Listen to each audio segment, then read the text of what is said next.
Welcome to the Professor Slots podcast. I'm your host, Dr. John Friedel. Although I have a PhD, please call me John. I help slots enthusiasts improve their gambling performance with next-level tactics and strategies. Want to accelerate your slots journey, be more profitable, and understand casinos better to take advantage of them? I have over a decade of experience working with slots enthusiasts just like you, so you're in the right place. In case you missed it, on my last episode, I went over casino hosts' ins and outs, along with a wonderful conversation with Franco. I hope you enjoyed listening to my last episode as much as I enjoyed making it for you. Today's episode number 167 includes my conversation with Brian. Coming up shortly is our conversation. Improve your slots play with my 30 days to play slots smarter and win. You'll get lifetime access, a free copy of my book, Learning to Win, and spreadsheet templates for slots record keeping for income tax preparation purposes and gameplay analysis. Plus, 1 month free membership to my Slots Enthusiast Growth Network, where you get community support and accountability. 30 days to play slots smarter and win is discounted at 50% off for a $100 savings. Be sure to use that discount before it goes away. Visit ProfessorSlots.com/30 days to learn more about this well-received course, including a full description of its contents, as well as testimonials. For your convenience, that website link is in the episode description. Here's my conversation with Brian. Enjoy. Hello, podcast listener. I am here with Brian. Hi, Brian. Would you say where you play slots, and because you could be anywhere in the country, for all the podcast listener knows, I know, and please share that. Sure. So I live in Alabama, and the only thing we have here is tribal casinos that I'm not a big fan of. So we go to Biloxi, Mississippi a lot, and then there's another casino in Philadelphia, Mississippi. We have been to a time or two. We're not a big fan of it. And then there's Tunica, Mississippi. And those are all about a 4 to 5 hour drive from where I live.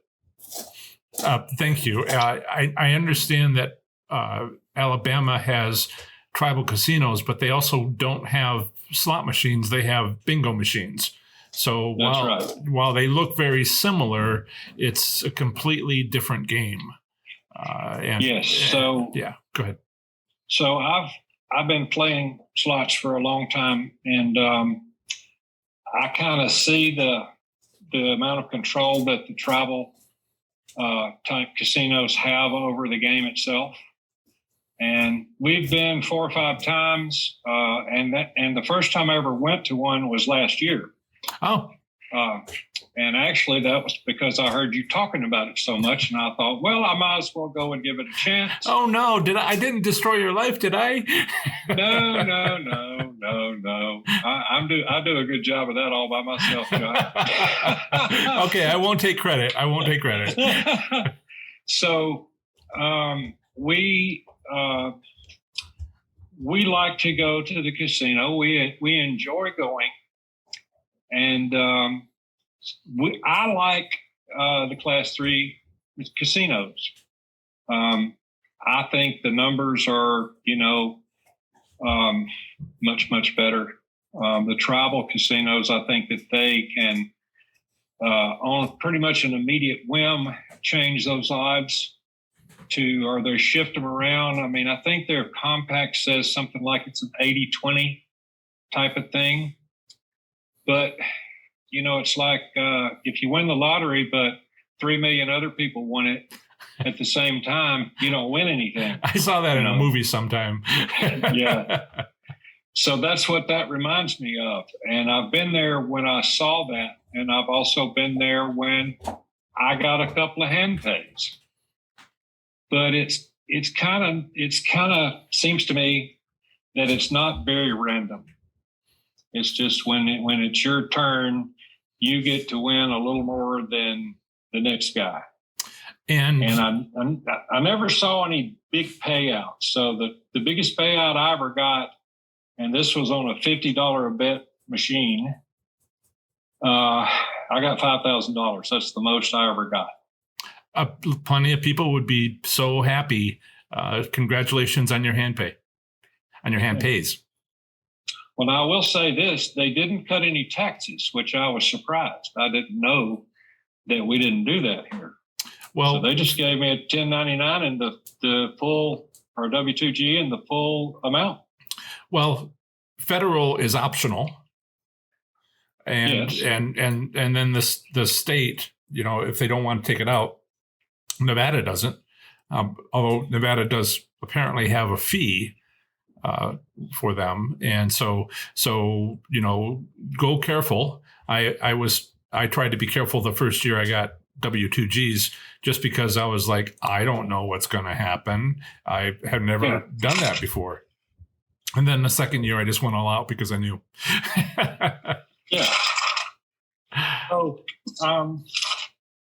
I have a few casinos in Biloxi that I really like. They treat me well, and they give me the nicest room in the place, and all that. And you tend to want to go where they treat you the best. Yeah.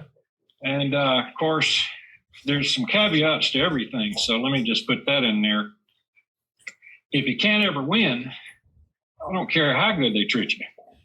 Yes.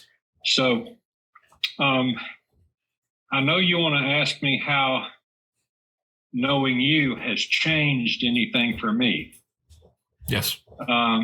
For me, my journey began back in the 90s. I'd never been to a casino before in my life. And they opened casinos back then in Biloxi. And so I went. And I've never been in one. I didn't know anything about anything. I remember the same feeling. Yeah. Yeah. And so I go in there and it's bright and the machines are everywhere. And I'm like, oh my gosh, this looks like so much fun, Yeah. Well, so I didn't have a whole lot of money with me. So we stayed 2 nights and I probably spent $200 or $300 and really didn't win anything. And so I went, so put it on my list. Maybe we'll do that again.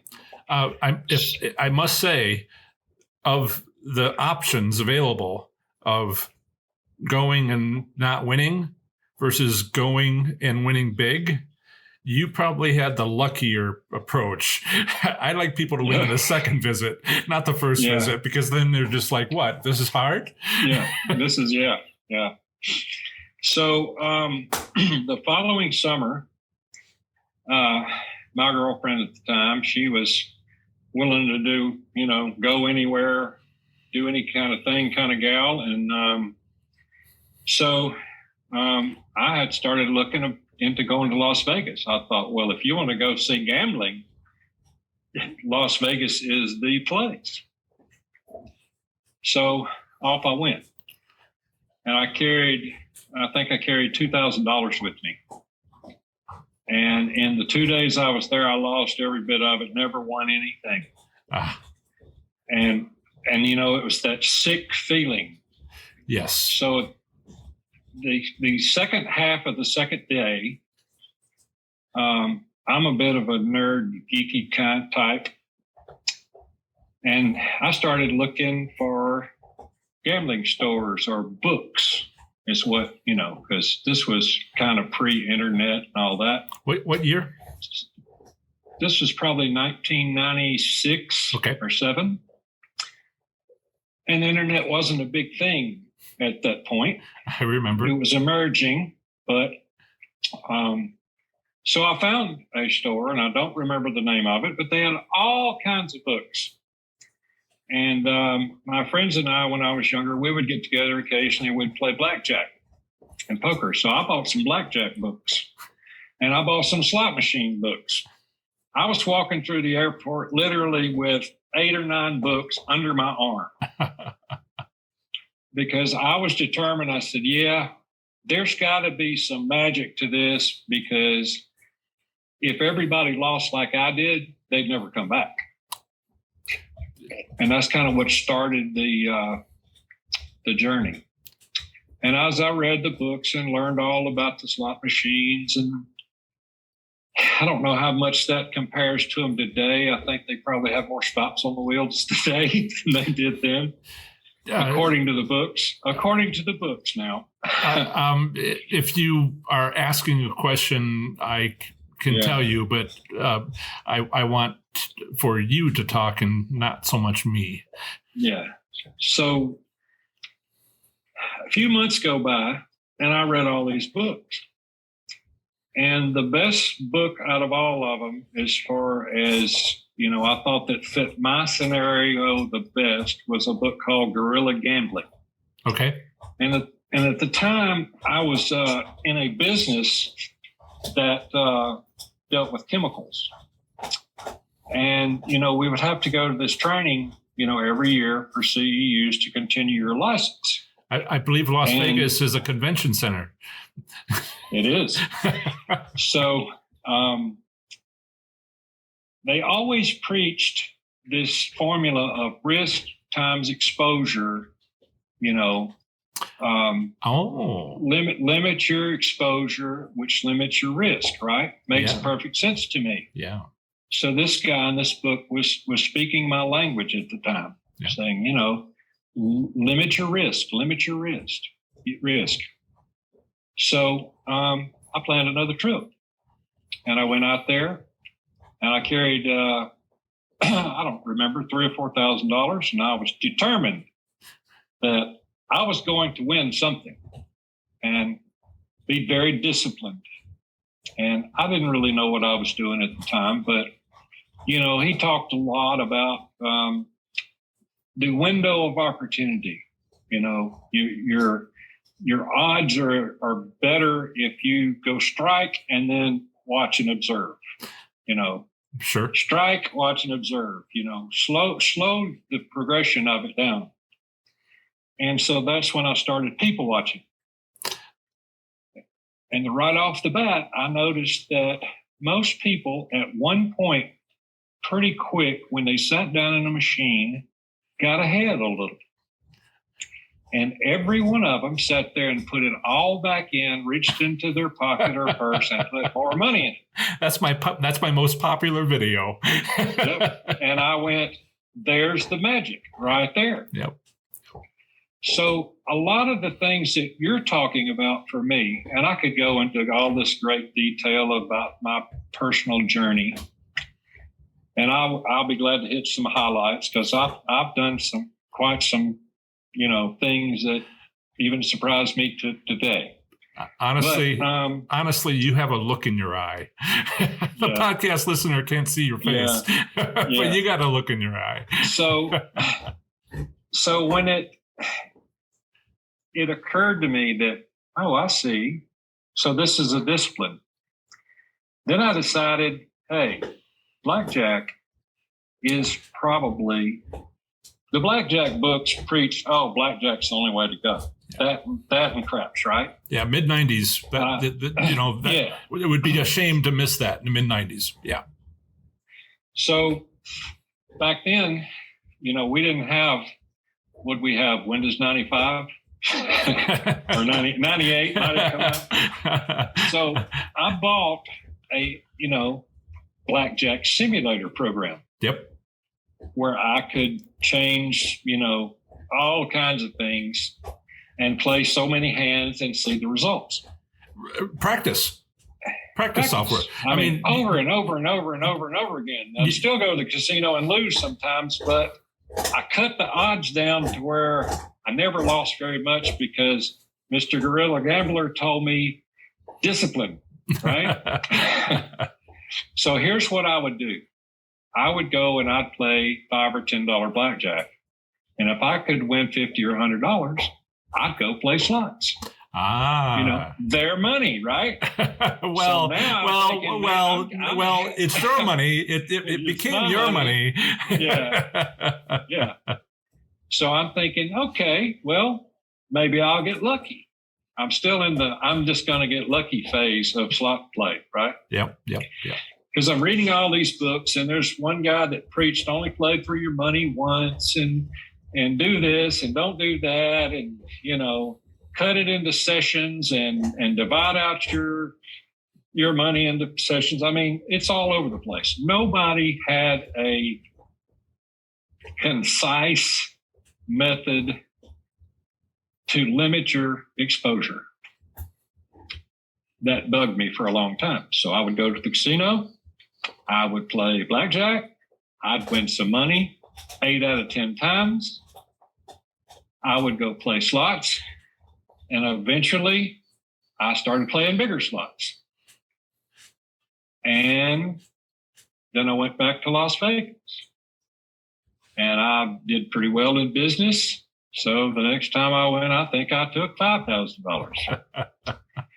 And I'm out there thinking that, boy, I am playing with the big dogs. I'm playing $25 slot machines, you know.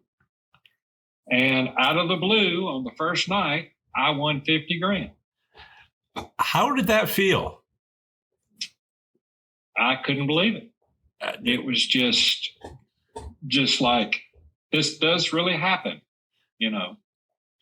But on the way home, I stopped at the airport bookstore and bought more slot machine books and tried to read them all on the way home, you know. And so that's kind of what got me started on the whole thing. So it's all about limiting your risk for me and your exposure. And once you become an advantaged player, you have to figure in the comp value. And I'll give you an example. So I went to, I hadn't been to Reno. I'm going different places that have gambling. Well, I've never been to Reno. I planned a trip to Reno. This was probably, I'll tell you when this was. This was in the year 2000 when they said all the airplanes are going to fall out of the sky. I got a bargain basement flight leaving on New Year's Day. There was me and 9 other people. Nervous on people. A 757, on a 757, because everybody had heard for years, Y2K, everything's going to stop working, right? So this fare was like $200 or something. I said, Reno, I've never been there. Okay. So off we go. And I'm down there in the high limit room. I'm playing $5, $10, $25 slots. And this slot host comes up to me and she says, have you ever been to Lake Tahoe? And I'm like, come to think of it, that is up here, isn't it? She said, yeah. She said, would you like to go? And I'm like, sure. Well, can you be ready in an hour? We'll get you a night at the hotel up there. Yep. And this was at Harris. Yep. And you can go see it. And I'm thinking, well, this is great. So we go up to Lake Tahoe. I actually lost up there, but I fell in love with the place because it's so beautiful. Yeah. And we have gone back once a year, every year since. Wonderful. Yes. Yep. So it's one of my favorite places because why? They have great food. They have snow and snowmobiling and skiing, which I used to do. I don't do it anymore. We went this year. We go snowmobiling. There's something to do 24/7. It's a great vacation. In February, we go every year. My daughter lives less than a mile away, or less than an hour away in California. Gotcha. Up in the mountains. So with her family, and that is, I know what you mean. It's nice. It's nice. Yes, it's very nice. It's so full of history, and it's beautiful. And so we don't have anything like that in the Southeast. I remember I started going back. Yeah. I kept going back, and I just love the place. It's just beautiful. It's like looking out your window at a postcard. Great. Yeah. I can see that those complimentary gifts turned into a lifetime habit, and that's it did. Yeah, that sort of thing is, there's sometimes these activities that we get involved in, these hobbies that we get involved in, the slots gambling, it is so much becomes so much of a part of our life. And if it includes family and it's a family, get together, which often includes, dealing with problems. Yeah, it's just a family experience. Well, it's not only that. I have 3 or 4 friends that go with me every year. So there's a whole group of us now that goes, and been doing that for 10 years. So the last time we went, there was 11 of us. Wow, that's a lot of friends. That's a lot of friends. Maybe I don't have many friends. I mean, I actually have 3 really good friends. So all 3 of them went. They have a wife. Then my stepdaughter and her husband came, and one of their friends came. And Wonderful. And then a friend of mine brought his 2 kids, which are 20 years old, but they wanted to go. They'd never been, so they spent the whole time skiing. So it's when I call the host out there and say I'm coming, he knows. Like, yeah, you're going to bring 20 people, right? I'm like, yeah. So anyway, I bring this up because I started looking at that trip like this. What would it cost? I calculated what it would cost me to go out there and just go and stay at the motel and go snowmobiling, go skiing, go do all the things that there is to do. Not gamble though. What would it cost me? So I figured it up, and for me and my wife would probably cost $5,000, maybe. And so I kind of justified it by saying, well, if I take $5,000 and I lose, it's the cost of the trip, because they comp everything. I like this, and covering your bets. Yeah. Mm-hmm. Yes.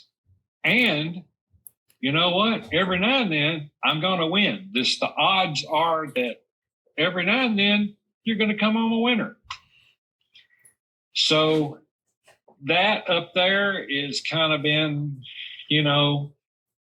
I might be slightly ahead. I wouldn't say overall I am. They clobbered me one year and I clobbered them the next. I think the most I ever came home with from there was $30,000 one time.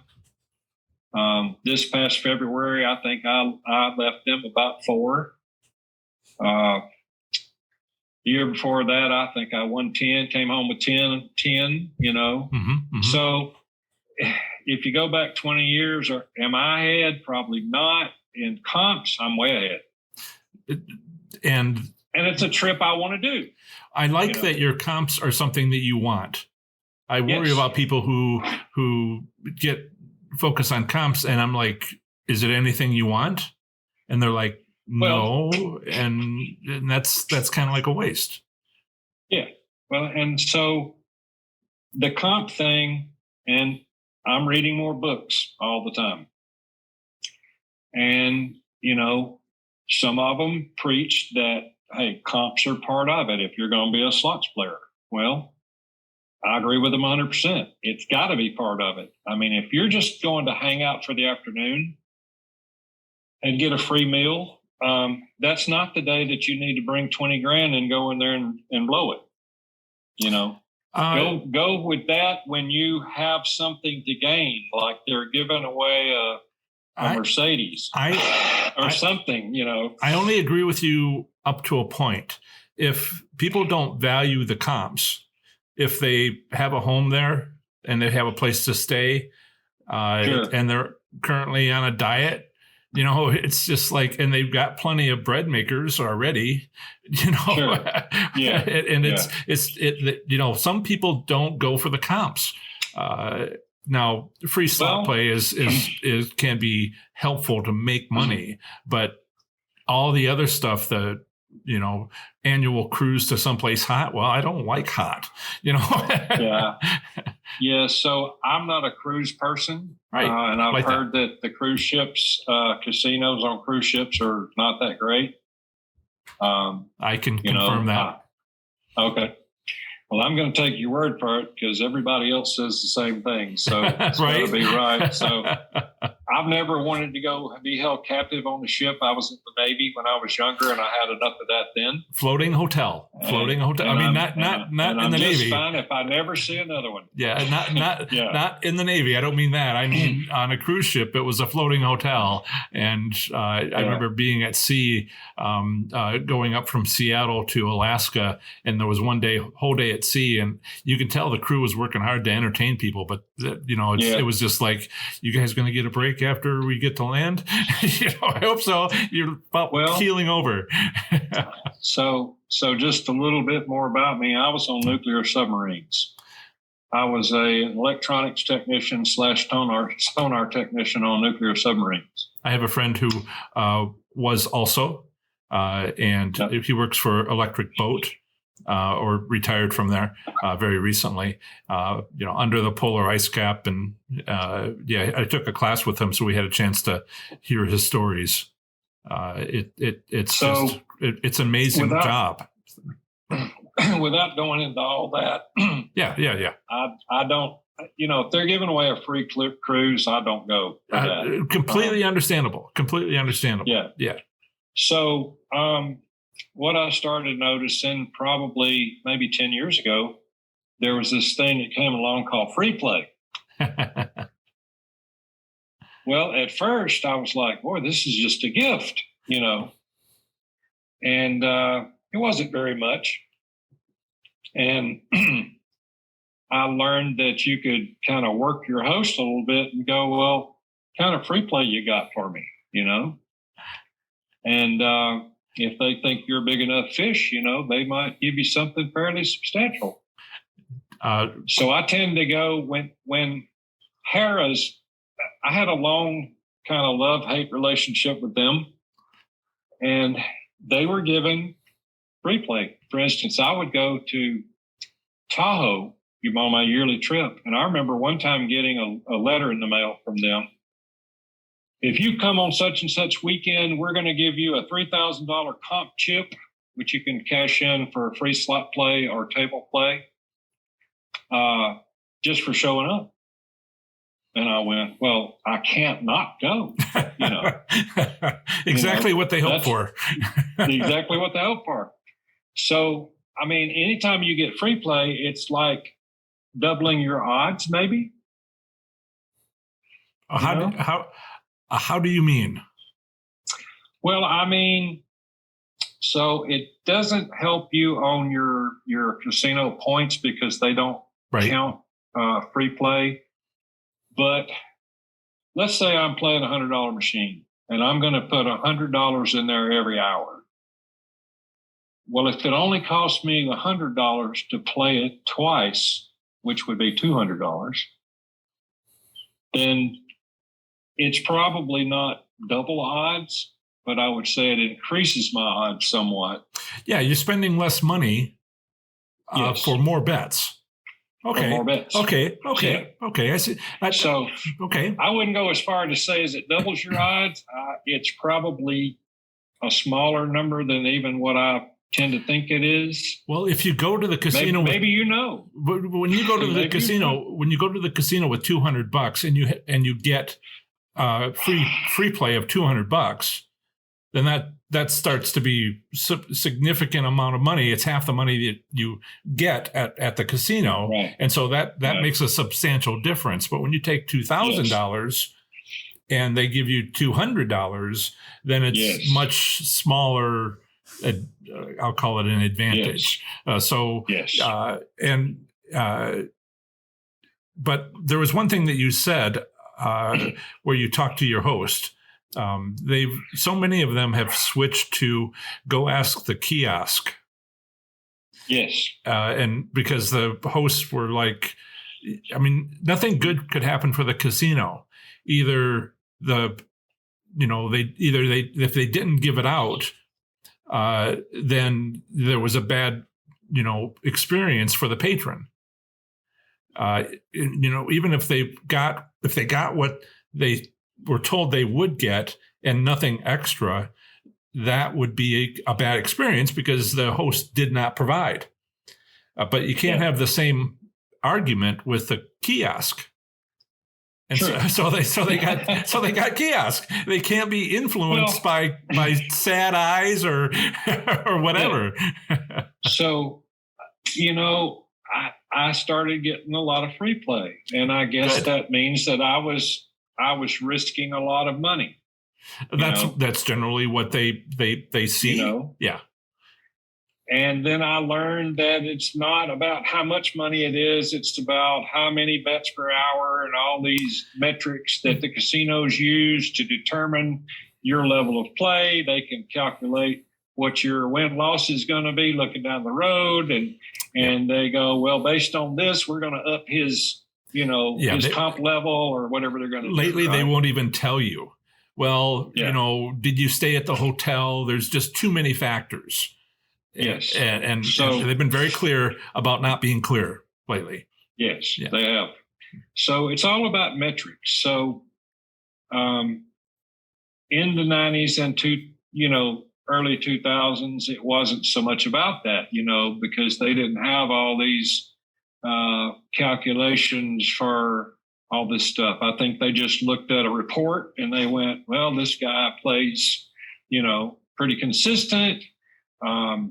We can up his comp level. And now it's probably more about metrics. What machine did you play? What's this? And how long did you play? And how fast did you hit the button, John? Yeah. How long did you play on a machine before you went to another machine? Yeah. I don't know I don't know if that's better or worse. I just know that they told me that that's part of the decision-making process. Yeah. So along the journey, you just continue to adapt to whatever it is. So Harrah's, they got kind of chintzy with their comps. And I would tell them, like, I'll still come to Tahoe, but, don't expect me to come out there for, I'm going to spend what I normally would on a trip. And there for a while, they were like, well, that's fine, And then they started giving me free play again. And then it never got up to, what it was at one time. In fact, I think this year they gave me, I think they paid my airline fare and I think they gave me $600 or something like that, which is nowhere near what they used to do. I didn't use the travel comps because I had a day job and I needed to be home and limited amount of vacation. But they did give me free play at Horseshoe, which is the same owner as Caesars, or same owners as Harrah's. And it was $250 twice a week.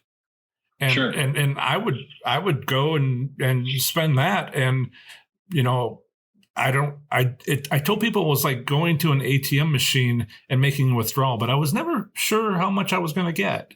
It just, I put the free play into a slot machine and I got what I got. And it was something. Kind of the way I did it. Yeah. It was kind of the way I did it. So over the years, I have perfected a blackjack strategy that I can win every time. Now, there's lots of caveats to it. And when I say win every time, that doesn't mean I can win $1 million or anything like that. Yeah. I can consistently win 10 units consistently based on a certain way to play. Sure. Well, and somebody in the audience is probably saying, 10 units, if you're playing $100 a hand, well, you don't want to do that. Because if they see you do that all the time, you're going to get the visit from the guy that says, Mr. Suggs, we really don't want your action anymore. And this has happened to me. Yeah. So ask me how I know. Because you've been through it. Because I've been through it. So typically, if you stay at the lower limits, $25, even $50, or play at a $25 table but bet $50, I can consistently win $500. But the fun is not in it because I already know the outcome, right? Yes, that ATM I was telling you about, that wasn't gambling anymore. That was just yawn. Yeah. And so it might take 10 minutes, and it also might take 40 minutes to win that $500. And it's a little stressful, but it's not the the taking a chance thing, which is the gambling aspect.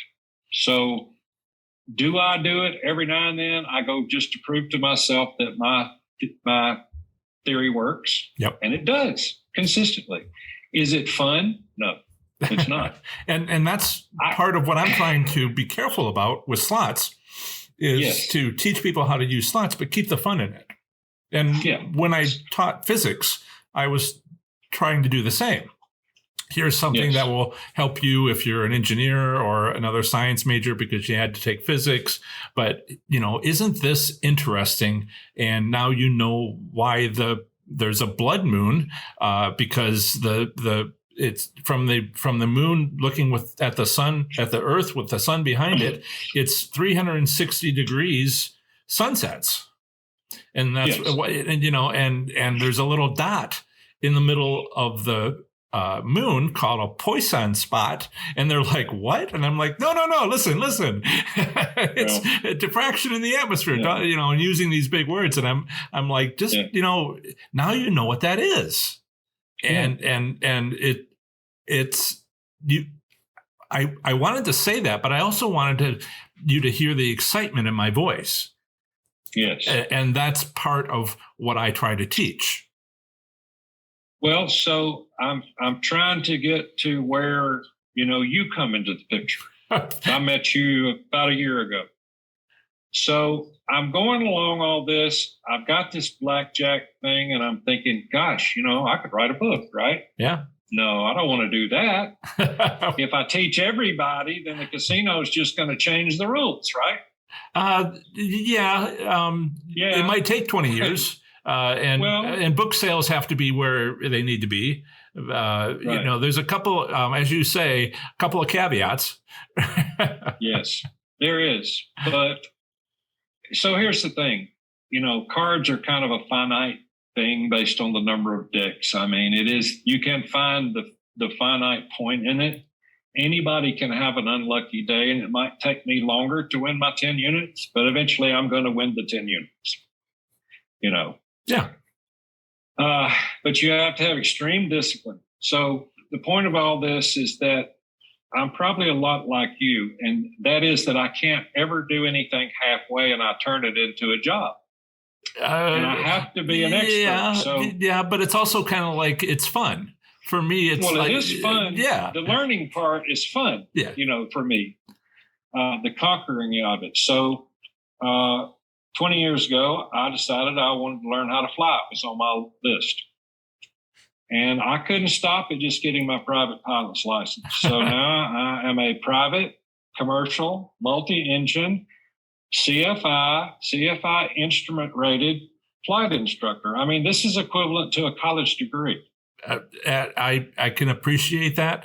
I myself am an aerospace engineer. You may or may not know that. Yeah, I do. And I do inspections, or I did, non-destructive inspections. In fact, as a PhD in the building, I wrote the instructions for technicians all over the world for those engines to then implement it. But yeah. So you learn so much about the physics of aviation and aerospace, and I was just fascinated with it, but I couldn't stop myself at a certain point. I was like, well, I don't have all the ratings yet. I gotta win. I gotta get them all. I gotta win. Get them all. There's no telling how much money I spent, and of course I bought an airplane, and, I flew that thing all over the place. Now not so much. I guess the news worn off of it finally, but I still have the ratings. I mean, I'm proud of the fact that I was able to accomplish it. It's not something just anybody could do. So I look at gambling or anything else I do like it's got to have that passion to it. If I don't have a passion for it, I won't enjoy it.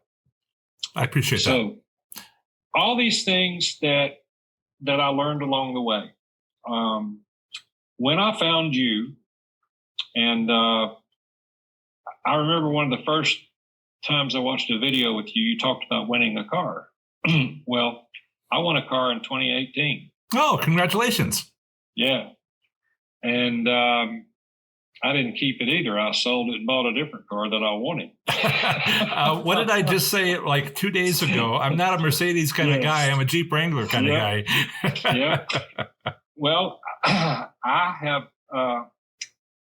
in the 70s, I was a young teenager, and Dodge had this car and this engine called a 426 Hemi. And that was a big thing. And I had one of them. And when I joined the Navy, I sold it. Yeah. And today, that car is like the icon of the 70s. And so I always regretted selling it. So I thought, one of these days, it's on my list. And so anyway, I won a BMW. I won a $76,000 BMW 540. Yes. I'm not a BMW guy. Nice car. I appreciate the engineering. I get it 100%. It's just not me. So I traded it for a Dodge Challenger Hellcat Red Eye. That's an interesting vehicle. You can't push the accelerator too much because all you do is just spin you spin in place, unless you got a track. It's just insane. So I don't really we don't really have to talk about that. But I've just always been that kind of hot rod kind of guy, because of my early years. So I won a car. I've come home from the casino before. I went to Las Vegas one time, and I won. I think I came home with $90,000. I just kept winning and kept winning and kept winning until I was literally so tired I had to go lay down. I just couldn't keep doing it. And every time I would touch a machine, it just started paying. I mean, I came home with a stack of W2Gs and $90,000. That was a big trip. I mean, that's probably my most won trip that I've ever had. Now, don't get me wrong, everybody. There's been plenty of losers, Now, I've never lost that kind of money at one time because I learned along the way to limit my losses. So here's where Professor John comes in. It's a confirmation of most of the things I already know, but there's absolutely nobody else out here even talking about it because they don't know what they're talking about. I can't have a conversation with the average person in a casino about any of this because I would be sitting at the bar drinking a sweet tea or a Coke because I don't drink, but I'd be talking about all this stuff. Nobody there, they look at me like, that guy's nuts. My experience has been that they start screaming at me. Yeah. Which is like, are you okay? My mother came over here and she hit that machine over there, and so and so and so and so. None of that has anything to do with it. I mean, you know that. I know that. Well, I've met some mothers who had it going on. I'm not quite willing to say no, but usually the explanation of somebody watching is like, well, it was the Venus was in whatever, right. Or some other explanation, and it's just not the case. What it is that I like is that it confirms many things I already knew. And there's somebody else in the universe that has had a similar journey and actually learned something from it. And so my wife tells me all the time, she just goes to have fun. I can give her a couple of $100 and she goes and plays the quarter machines and she's happy. Yeah. Win, lose, or draw. Yeah. I'm up there, with my notepad. What did I play last time? She says she tells me I make a job out of it. Well, I don't see it that way. I try to make it fun, That's just my part of the entertainment. It's the challenge of trying to get any advantage I can. And I want to say that the course is helpful for people from your wife's perspective to your perspective. It's like the two ends of the spectrum. Yes. It would help everybody in between. And if only, with you with confirmation, maybe there's something in there that you were like, interesting. Well, anytime that somebody can affirm something, that validates everything you've ever thought. Yeah. So that's actually more powerful than learning something new in my book. Well, I have had confirmation, but it's been in emails. So this is nice to get on record for a podcast. And also I'm not, as a PhD, world-class aerospace engineer in inspection technologies, my old job, I had confidence. I had, done incredible things. Nobody would be interested, but still, safety, flight safety is better. Sure. Absolutely. A little smidge forward because of that. And I have confidence in my instructors having taught me math and other things. I will tell you a quick story, which is in college, as an undergraduate, getting my bachelor's degree in physics, we all decided that there was these science fairs at high schools that we would go visit as part of our club. And we thought it would be good to have demonstrations, and we had some equipment, but we thought, wouldn't it be great if we had a bed of nails and demonstrate how all those nails would be distributed with our weight and that it wouldn't prick us.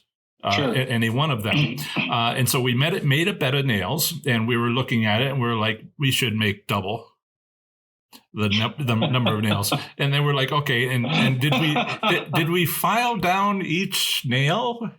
Yep. We filed down each nail just a little bit, take the tip off. Mm-hmm. And then we're all at the final meeting. We're standing there, looking at it on the workbench in the school lab, and we're kind of looking at each other, and we're looking at it, and we were like, I'm not getting on it. I'm not getting on it. And so that's when I, early on in my education, I began to realize, do you believe it or do you believe it? And would you risk yourself? And so I ended up being in flight safety to make things better and safer for people flying on planes, and it had to work. And so I have confidence. Everybody should thank you for that. As much as I know about aviation, I did my bit. If you have done a smidgen, it's noticeable. You've saved lives. You've saved lives. Well. I think that I didn't kill anybody. So I know technically that's exactly what you just said, but it's I'm just like, I didn't hurt anybody, and that's good. So let's kind of draw a conclusion of it, like becoming a pilot and getting all these ratings. I mean, that is a culmination of a lot of learning. And with that, you learn to respect the rules. Like, let's just go to the basics. Like, there's a pre-flight. There's a reason for that. It sure is. Why is, when I got my multi-engine rating, I never got to fly with both engines. It was always with one. And at first I thought, well, this is stupid, So they're not really teaching you how to fly. They're teaching you how not to kill yourself is what they're really doing. Yeah. So when I became a flight instructor, it all kind of came together what we have to teach, which is the culture of safety. And everything's about safety. It's not about, here again, I go making a job out of it. When you're supposed to go flying and enjoy the sights and all that, but I don't do that. I mean, I'm looking at all my instruments. I'm doing what I'm supposed to do to make sure everything is absolutely just perfect. Of course, when I started flying, GPS was barely a thing, and now it's in every even small airplane, and we've got in-flight weather in the cockpit now. I mean, I have a joke. When I started flying, yeah. I have a joke. I have a joke.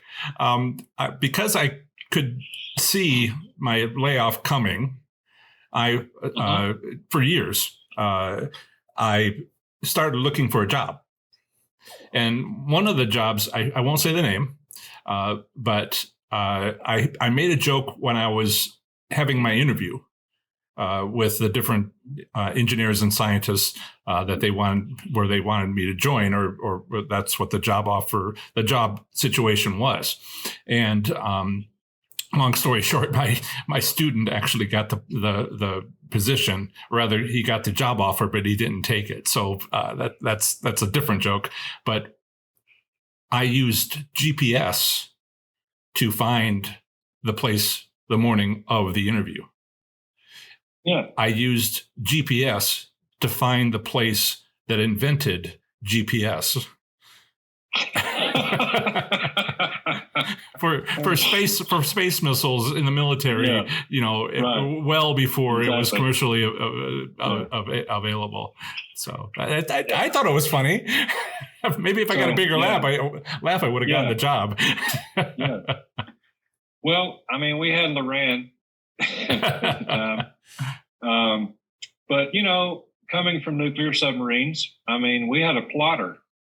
A hydrophone array. Yeah. And we plotted on paper where we were at and where the other targets were. And, so from that, I mean, it's a culmination of everything that you've learned.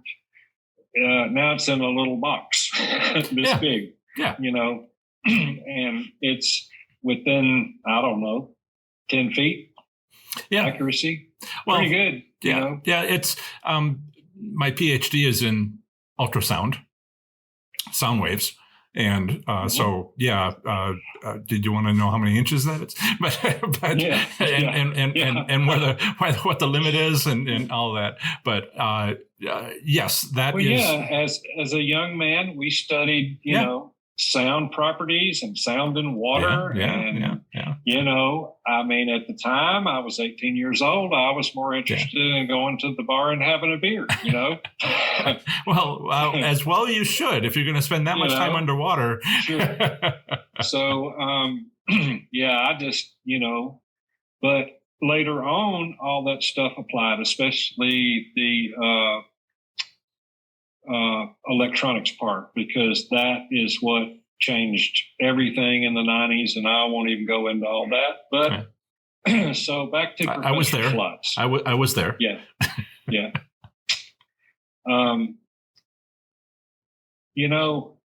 Nobody has done what you're doing. Now, this is what I used to say. I got tired of all the blackjack books because the odds are what the odds are. You can't change the odds with cards, right? They're going to come out one of however many ways. Yeah. Yeah. And over a period, now we have computers fast enough that can play to the end of the world. I used to say it like that. And they'll tell you where you're going to be at,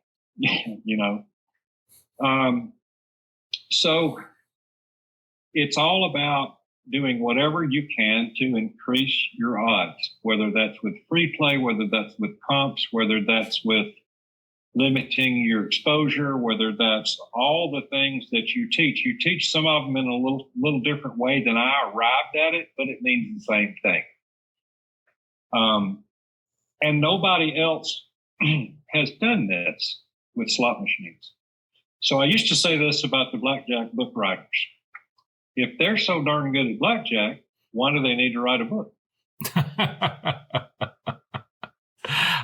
And if you're asking me that question, which I'll be happy to accept, I am a teacher. I get my thrill from teaching people.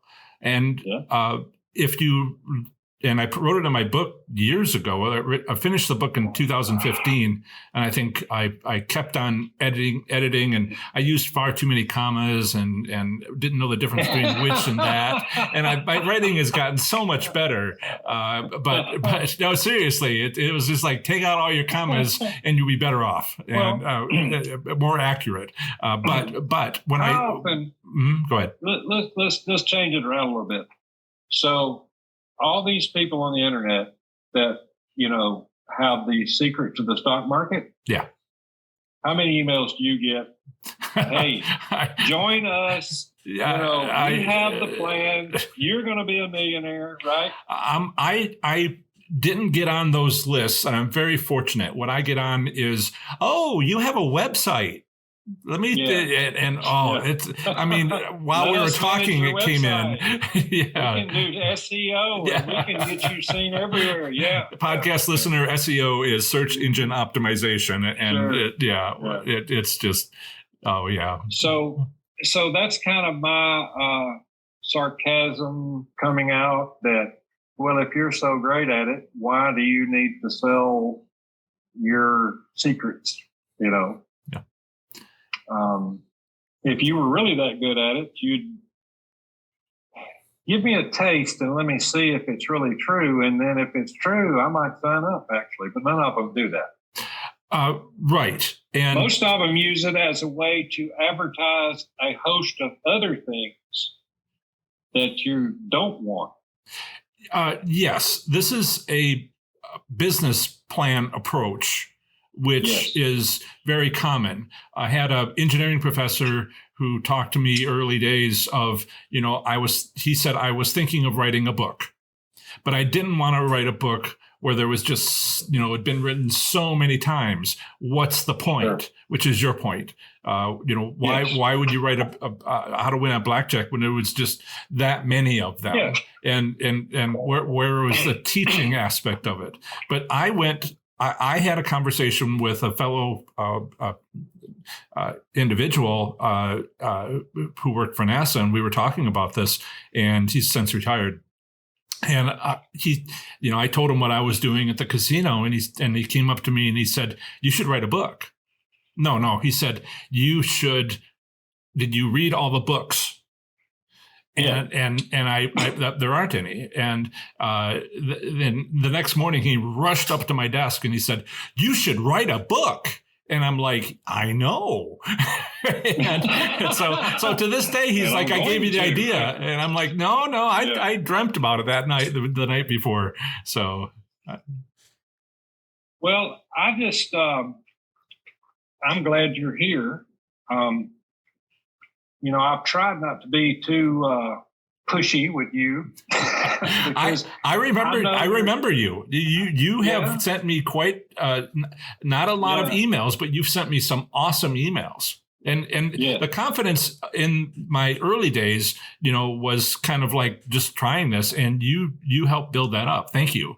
I mean, I was going to do it, but it's to have that voice of reason, that voice of, I've been there, coming from you, that was appreciated. I don't know if I fully ever expressed that. Thank you. Well, I appreciate that, John, but here's the thing. Could I teach what I know? I don't know if I could, because it's been such a long journey. The human mind, I don't know if you can process it all at one time. You've done a pretty good job at dividing it out into sub parts. That's a skill. That's my skill. If you had a skill where you're just like, I could bring in flying, and it would, right.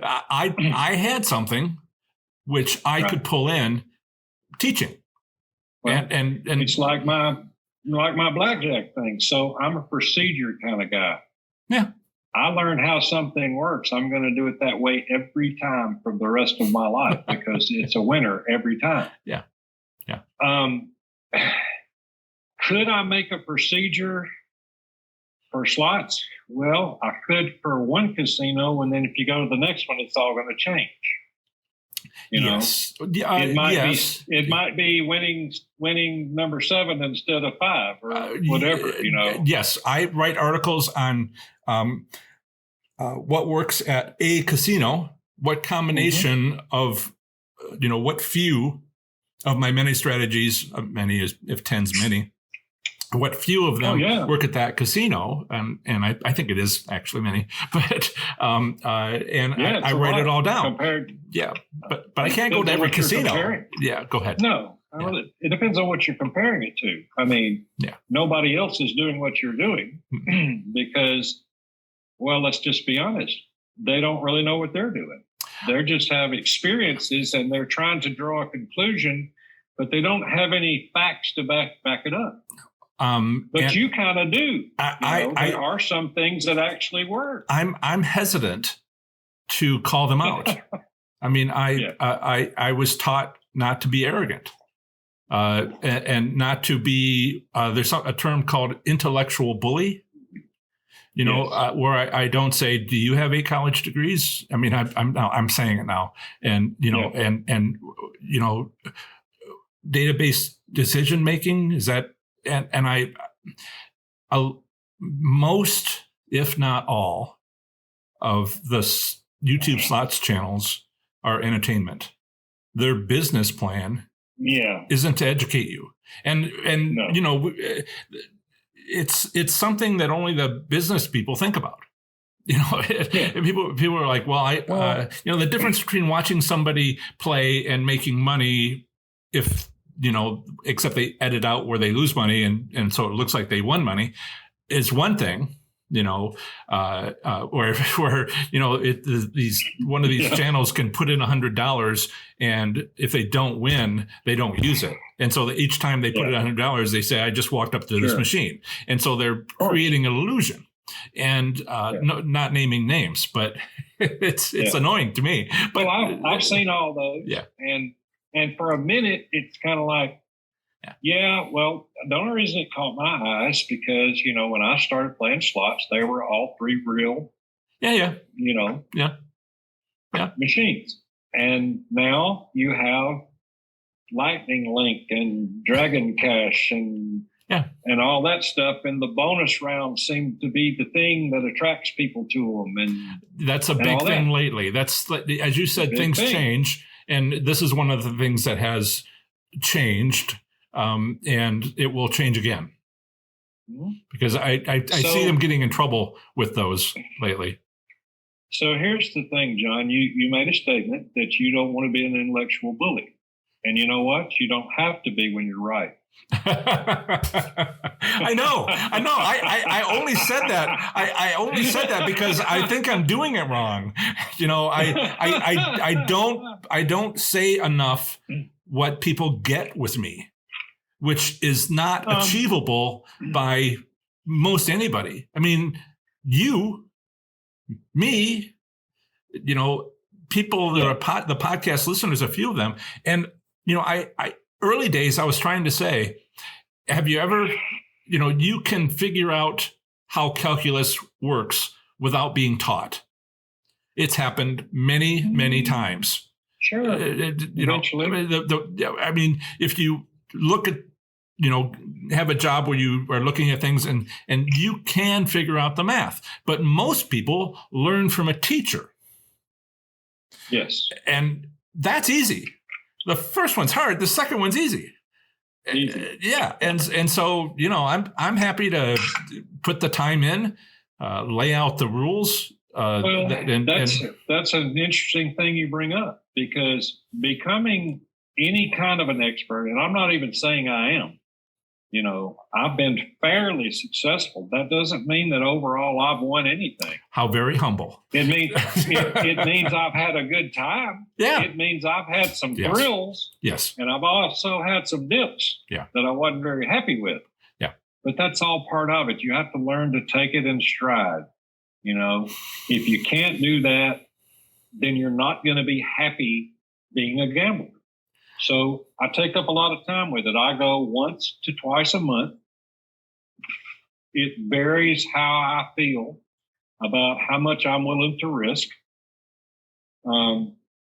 the last time I went, I just didn't feel it. So I played my blackjack. I won some money. I went and played some slots. I won a few $1,000s and I left. I said to myself, I'm going home a winner this time.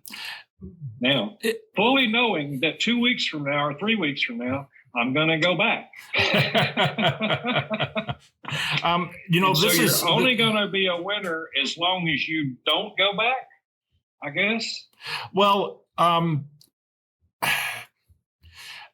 you not playing more than you did and deliberately, when you've played as long as you have, that's just wisdom.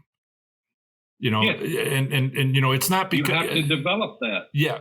Well, that's something that I know. They don't have to. I know you get it. They don't have to develop that. You're saying they should. I'm saying, there's and it doesn't have to go that far because people want to have initial victories and do stuff. So there is a slots journey, and you are. I won't say you're on the end of it, but you've been hustling for a while, long time. And some people are just starting, and the whole way is fun. The whole way is fun. It should be, and if you can develop a way to do this and be reasonable about it, expect the losses, and savor the wins. I mean, probably the smartest thing I could say to anybody, learn how to savor the win. It makes the losses feel a lot better. Because you can go, well, you remember last time I won $8,000, I gave them 4 back, but I'm still ahead. And that's what success looks like. When it kind of is. Now that doesn't mean I'm going tomorrow to Biloxi, and I just go by a gut feeling. Do I feel like risking a lot today? Maybe not. You're using your accumulated wisdom and calling it something trivial. And I want to call you on that and say, okay, you are going to do what you think works by instinct because you worked hard to develop the discipline and that instinct. And so I don't want people to be fooled to just go, well, I'm just going to go and just, wing it. And because that's. Yeah. You teach that, I believe. You teach, have a plan, You said plan like twice earlier, and I was going to interrupt and say, You can go, That's really important. Yeah. That you teach that. So even though it's a leisure activity for most people, I realize that everybody's not going to treat casinos the way that I do. Most people go, I go, I spend money, I don't ever win anything. It's not fun. I mean, that's all my friends will tell me that. Yeah. Yeah. And they're like, I don't know what you get out of it. I'm like, it's the thrill of the chase, know? Yeah. I got to get them, Yeah. One time or another. I may not get them this time, but I'm going to get them next time, Well, Brian, unless you've got another point to make, I podcasts can be long, and no, they can be. In fact, the better ones are longer. It's kind of like an interesting thing about podcasts. So no podcast ever got large if it was under an hour. Just like what? Yeah. And so but let's make some points. I'm going to say it like this. So I took your course, or I paid for your course, because number one, I felt like you deserved to be supported because you're taking a journey that I don't know if anybody else has ever taken. So I appreciate that from where I've come from. Now, how much money did it cost me to learn all these things? A lot. So you're saying take my course and don't spend the money that you spend. if you try to absorb the things that you're teaching, you'll be well ahead of the game. Mm. And isn't that the point? If you want to be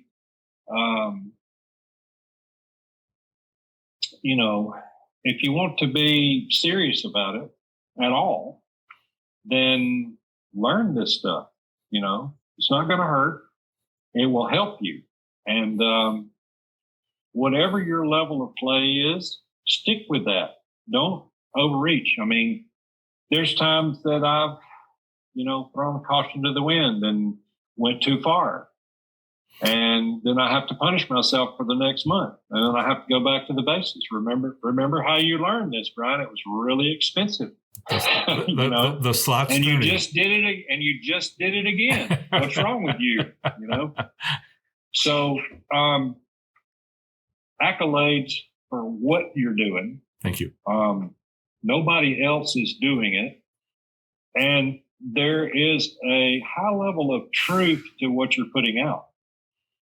Now, I have a knack for spotting a lie a mile away, but I literally run to the truth when I hear it. I know when I hear that as well. And it's the confirmation that I'm not the only one in the world that actually made this into a more than just a pastime every now and then. Because it's one thing, I love to go. I do. I still like to go. You walk in, it's all bright and cheery. I mean, maybe it's not for everybody, but those that are watching you obviously want to be better at it. So I have a lot of talks with casino management because they know me. I go there all the time. And so, I talk to them sometimes about being an advantage player. They don't even know what that is. Yes. I have made the point that you want to listen to casino employees and not do what they say, not their conclusions, but what they observe. Because, if they were standing there when somebody won, then what time was that? What day was that? Which machine exactly? And instead they'll say, well, they were doing the, this kind of play. And I'm like, that's your opinion. I want the facts. I want the facts. And so, and that's very interesting. They're not who you go to for the facts. Because they don't know. They don't know. Yeah. And how can they, most casinos, not every casino, but most casinos don't allow them to play in their own casino. And so it's just like how they're like asking them. They don't want you to learn how to game the system. So my college degree is in computer science, which was absolutely useless because when I graduated in 1985, PCs had come out and completely destroyed mainframe computers as we knew them. Yeah, which is what I learned on. I'm going to say a word. Fortran 77. I want to thank you for the interview. I think this is a good stopping point. You and I could talk all night. And we have. I appreciate you taking up your time. You're a valuable resource for slots players that want to actually do this and be able to do it longer, maybe. Not lose as much. I don't know what the goal should be. Well, it's their choice. I know that just being ignorant, the casino has all the advantage. You don't want to let them have that. Yeah. Thank you, Brian. You're welcome. Thank you, John. Improve your slots play with my 30 days to play slots smarter and win. You'll get lifetime access, a free copy of my book, Learning to Win, and spreadsheet templates for slots record keeping, for income tax preparation purposes, and gameplay analysis. Plus, 1 month free membership to my Slots Enthusiast Growth Network, where you'll get community support and accountability. 30 days to play slots smarter and win is discounted at 50% off for a $100 savings. Be sure to use that discount before it goes away. Visit ProfessorSlots.com/30 days to learn more about this well-received course, including a full description of its contents as well as testimonials. For your convenience, that website link is in the episode description. The next episode of the Professor Slots podcast will include a delightful conversation with another slots enthusiast from my online course. That's the end of another great episode of the Professor Slots podcast. Thanks so much for listening. I plan to have the next episode come out very soon for you, where I'll have more amazing content for the show. Until the next episode, have fun, be safe, and make good choices. Bye.